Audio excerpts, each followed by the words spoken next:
So hi! Welcome and welcome back to my YouTube channel, and for today's tutorial, ituturo ko sa inyo kung paano nga ba magpalit ng Wi-Fi password sa ating Asian Vision internet provider.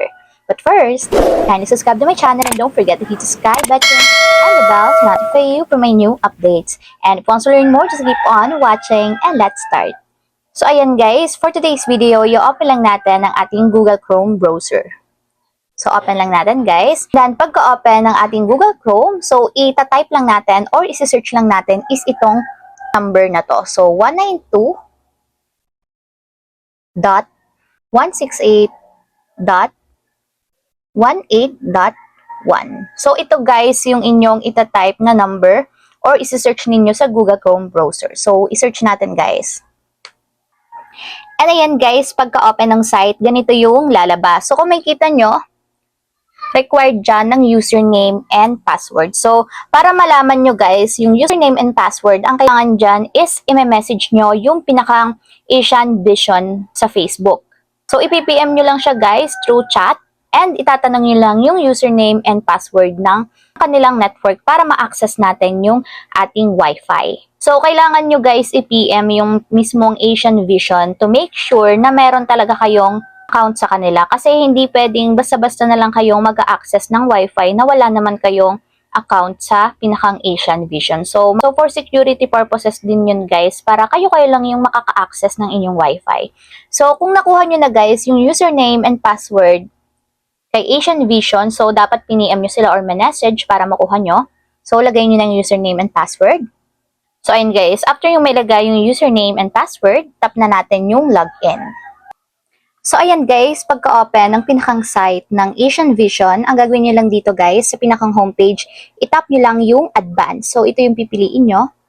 And dito naman sa pinakang mga options or menu, piliin nyo lang dito yung WLAN. So, ito yun guys, para sa Wi-Fi. And dito ang piliin nyo is yung WLAN Basic. So, ayan. So, ayan guys, pagka-open ng WLAN Basic, ganito yung lalabas guys. So, ayan, dito na natin mapapalitan yung ating Wi-Fi password. So, dito guys, hanapin nyo lang yung WPA pre-shared key. So, ito na yung Wi-Fi password natin. So, kaya yan nakaganyan, ibig sabihin naka-hide yung password. So, pwede nyo namang itap to para makita nyo yung password. So, kung gusto nyo palitan guys, burahin nyo lang yung inyong previous password and then dito nyo din siya papalitan ng bago. So, ayan. So, ayan guys. So, isulat nyo lang yung bago nyong password. And kapag nailagay nyo na yung bagong password dito sa WPA pre-shared key, itatap nyo na guys yung apply.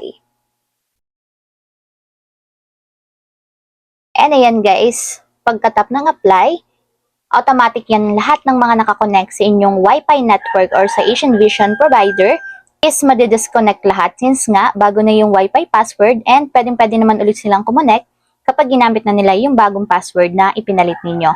And take note nga pala guys, ma-access nyo lang yung website ng Asian Vision kapag sa mismong Wi-Fi nila kayo nakakonect or sa inyong Wi-Fi or sa mismong Asian Vision Wi-Fi. So, ayan lang guys, ganun lang kasimple kung paano nga ba magpalit ng Wi-Fi password sa ating Asian Vision internet provider. If you have a question, kindly comment down below and don't forget to hit the subscribe button and the bell to notify you for my new updates. And thank you for watching!